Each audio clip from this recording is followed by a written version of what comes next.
Greetings everyone and welcome back to the channel for another retro 1/6 scale figure unboxing and review. And today we're going to be taking a look at none other than Captain Virgil HILTS, that's Steve McQueen from The Great Escape, a classic movie, a classic war movie. If you haven't seen it, then I suggest seeking it out. It is considered to be a bit of an all-time great. It was made in 1963, directed by John Sturges, with the classic soundtrack by Elmer Bernstein and a star-studded cast, most notably probably Mr. Steve McQueen as the eponymous Virgil HILTS. So this figure is by Star Ace, and let's get the problems out of the way first. The name Star Ace tends to strike fear into the hearts of most 6 scale collectors. Not known perhaps for their, shall we say, their consistency of quality. But we're not here to review Star Ace, we're here to review the figure itself. So take the usual format. We'll be having a look at the box, we'll be having a look at the accessories, getting him into the detail, having a look at how he displays, and wrapping this whole thing up. But first, let's take a look at this box. And it is relatively straightforward, as you can see. It's a clamshell design.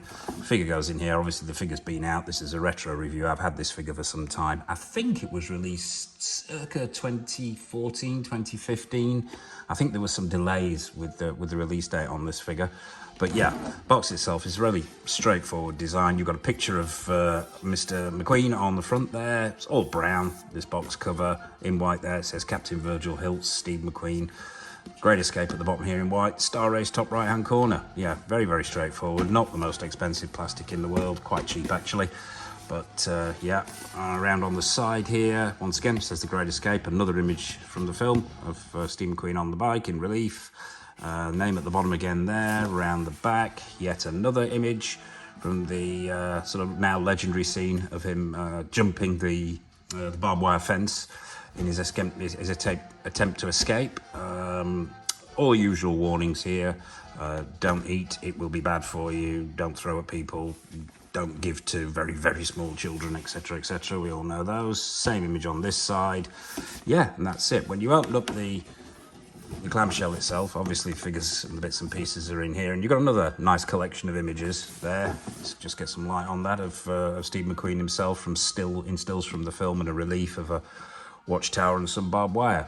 Yeah, relatively simple, does the job.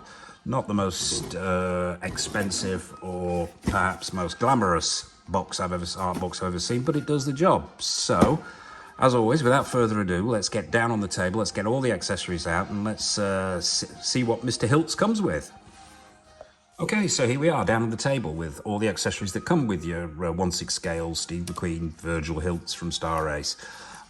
Let's take a look at all the bits and pieces, but before we do that, probably good to note that there are 2 versions of this figure out there.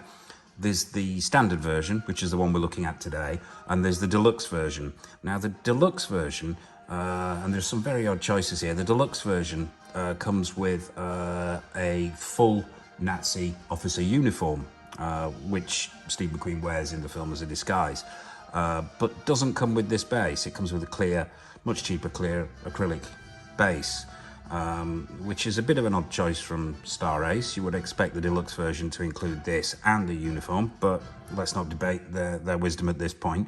But also another odd choice as well is the inclusion of these feet, because these feet were designed to actually go onto the figure once you'd swapped out the Nazi uniform so that you could fit the boots on. So why they're included with this figure, don't know.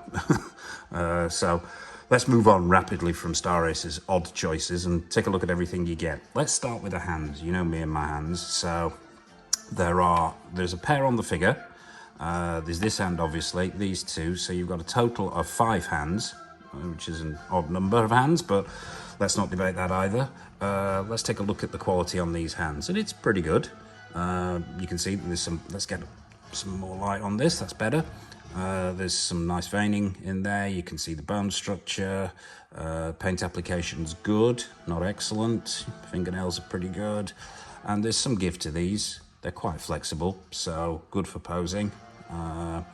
They're not the most flexible hands. In fact, these are actually quite good. These are pretty much pitched at the kind of flexibility I like in hands, with that little bit of give, but not too not too soft. So yeah, that's the hands. You also get this hand as well, which is more of a fisted, more of a gripping hand. Now, I'm assuming that looks like a gun hand to me. Now, I did get this figure pre-owned, and so I know there is one part of this missing, but we'll come to that. But that looks like a gun hand to me, and as you can see, there is no gun, unless this is once again an inclusion of extras or accessories rather that come with the deluxe version. Who knows?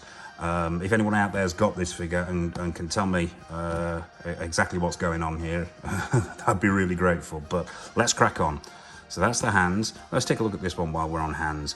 Now this is the eponymous baseball mitt that he wears and earns his name as the Cooler King, sitting in the cooler every time he goes in, bouncing the baseball off the wall. And yeah, this is actually very nice. Let's get that into the camera so you can get really close. The paintwork on there is very good. It gives it that leather look. There's shading in there.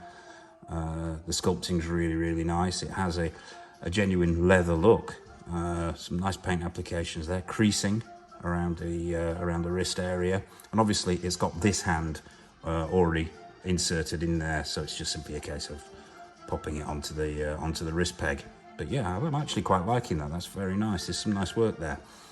So that's the baseball mitt. Let's take a look at the baseball as well. You get a 1/6 scale baseball, and that's quite nice. There's some nice work there. See the stitching there has been painted in red. It's got some a couple of paint applications on there to make it look a bit weathered. Very nice. Yeah. What else have we got? Okay, yeah, there's also a 1/6 scale watch. I'll have to be very, very careful with this. Let's see if we can't get that into the camera. Get close up on that. Yep, so that's the 1/6 scale watch. It's got a strap that's made of material. It's all plastic, but yeah, does the job if you're wanting to display them with that. What else? Okay, the bag. Excuse me.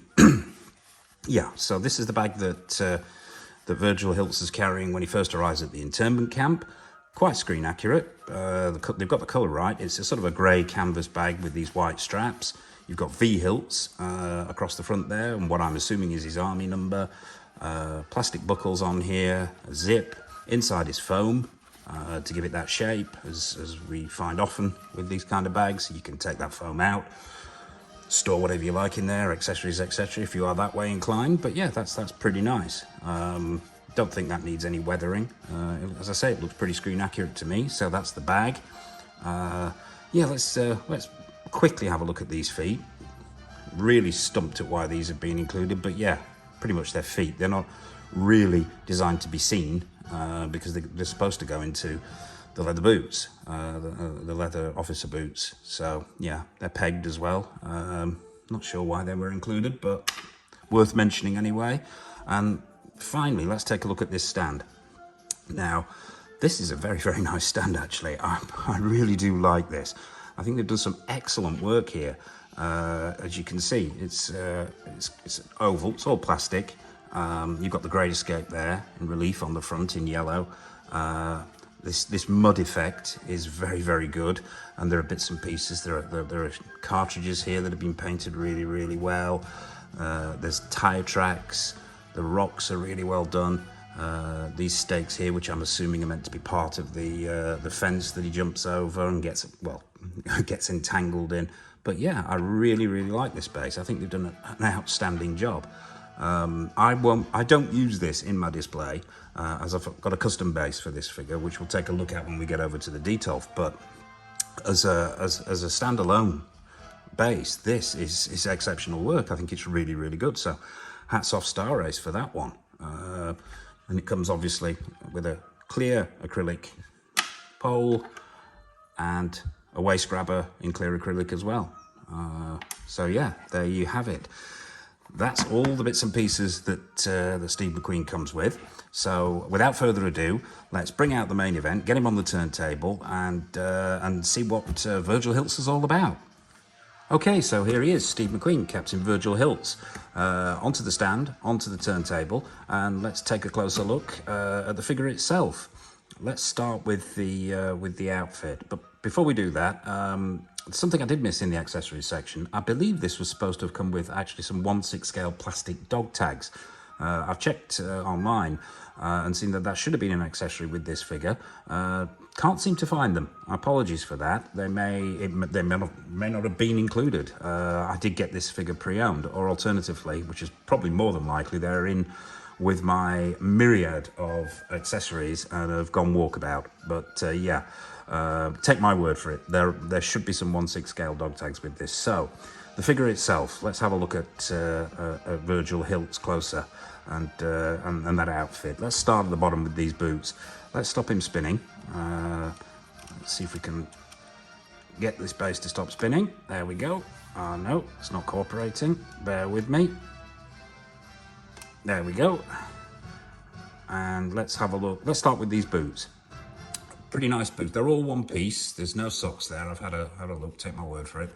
No socks. There's no split cut boot design here. They're pretty much static, these feet, which don't lend themselves to dynamic posing, but it's not really the kind of figure for super dynamic posing. I mean, I suppose the furthest you'd probably go with this is maybe sat down, leaning against a wall, bouncing the baseball off the wall, wearing the mitt maybe.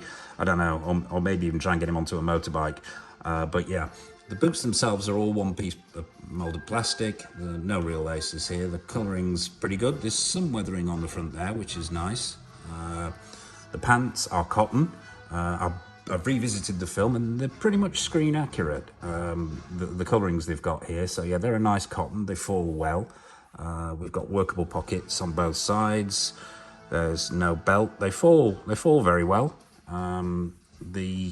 As far as I can tell, the proportions of this figure are pretty good. So the body they've used is proportionally correct.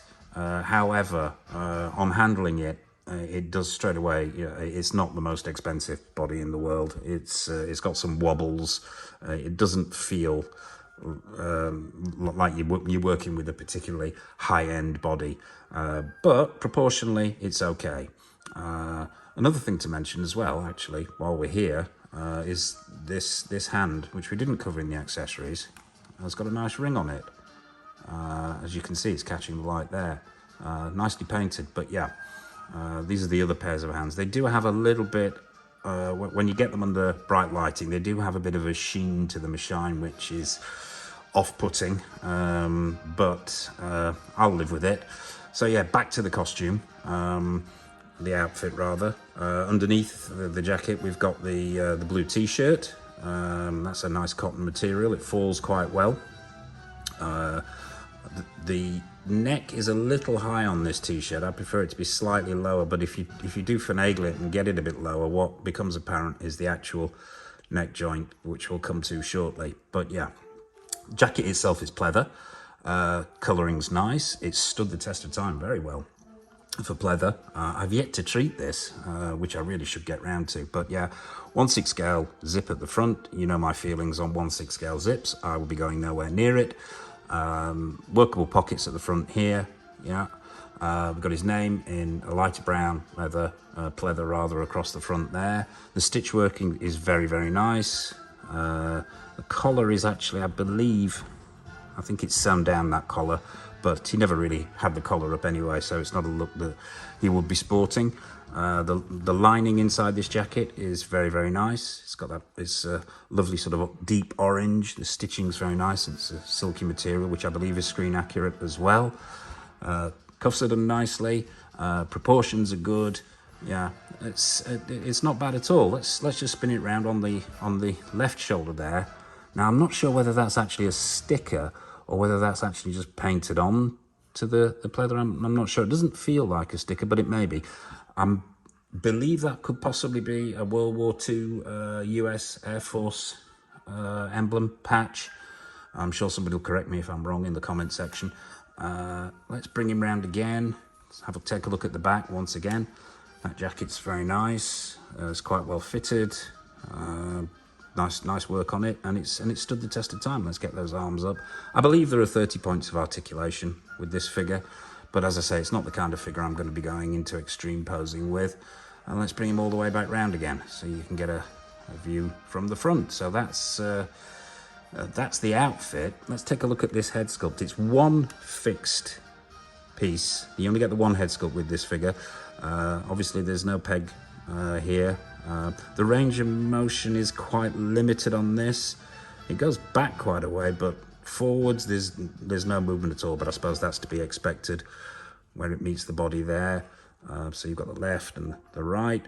It's a pretty good range of motion for a fixed head.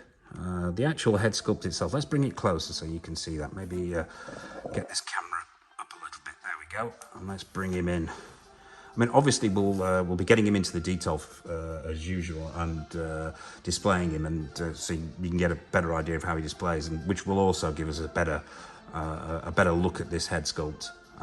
This isn't the ideal lighting. It's something I'm working on, so bear with me. But yeah, I'm quite impressed with this head sculpt. I wouldn't have bought it if I wasn't. But if taking a closer look, yeah, the skin texturing's nice. There are multiple paint applications there. I would say those eyes could possibly do with being a little bluer, because he was very well known for his exceptionally blue eyes. You've got the mole there. Attention to detail is very good. Paint applications are good. The hair has been done very well. They've caught absolutely caught the right tone and colour, and there are some highlights in there. The individual strands of hair. Yeah, that head sculpt is pretty good. Pretty good indeed. The eyebrows are well done. The profile most certainly is Steve McQueen. They've definitely captured the likeness of Steve McQueen here. It doesn't have maybe the same HD quality as maybe the modern Hot Toys head sculpts, and it perhaps doesn't quite match the promotional pictures that Star Race initially put out. But I think, you know, on the whole, I think that is a pretty impressive head sculpt, and it's most certainly captured the likeness of Steve McQueen. So let's move him back so you can get a full view. Get him looking directly into the camera there. Yeah, so there you have it. That's Virgil HILTS, Steve McQueen by Star Race. As always, let's get him over into the detolf, get him in a bit of a pose, have a look at him under the detolf light, see how he displays.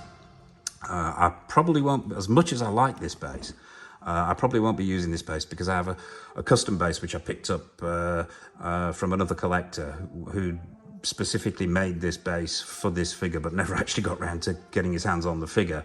So I got the base from him, so we'll be displaying him on that. But I do like this base, it's a good base. So without further ado, let's go over to the detolf. Okay, so here we are over at the detolf with Steve McQueen from The Great Escape by Star Race. Not gone with too fancy a pose on this one, as I mentioned before. It's not really one of those figures that either lends itself to dynamic poses or really needs to be in one. I've got him on the custom base, which I picked up from another collector who had actually managed who made this specifically for this figure, but never, as I said, got round to actually getting the figure to go with the base. The bike in the background, I know, is not screen accurate, yeah, but it does the job. And is very nice for what it is, and I think the whole display does capture the essence of The Great Escape, and it really does set that figure off very, very well. But let's have a closer look under the detolf lights at this figure, and yeah, actually, I think he displays very, very well. That outfit is very screen accurate, falls very well. The body is proportionate. The outfit screen accurate. Colors are right. Let's have a closer look at that head sculpt under these detolf lights. So I think it really, really pops under these detolf lights. Get as close as we can here, and you can see that they've actually done a very, very good job on that head sculpt. I know some of their more recent head sculpts have been, shall we say, lacking, but this one, for me, really, really does capture the likeness of Steve McQueen very, very well indeed. So yeah, there you have it. That's Captain Virgil HILTS displayed in the detolf. I would normally start banging on about shelf presence at this point, but I think it does pretty well on that one. It is let down by a few things. The odd choice of accessories, the mix and match with the accessories, which might just be me, but it seemed very odd indeed. The body is not the best in the world, but overall, I think it really, really works. So there you have it. Star Race, Steve McQueen, The Great Escape. Hope you've enjoyed this video. If you have, hit the like button, hit the subscribe button, hit that bell notification icon. We've got a lot more content coming up. What's coming up next? We've got Hot Toys, John Matrix from Commando. I know that's coming up. We've got a new review, which will be the DJ Customs, Revenge Hunter, aka Leonardo DiCaprio from The Revenant. What else? Oh yes, Pop Toys, Katsumoto, to go with the Tom Cruise Last Samurai figure, which we reviewed recently. But yeah, that's all coming up, so hit that subscribe button so you don't miss any of the content. Thank you for watching. From me and from Mr. Steve McQueen, Mr. Virgil HILTS from The Great Escape, take care of yourselves and happy collecting.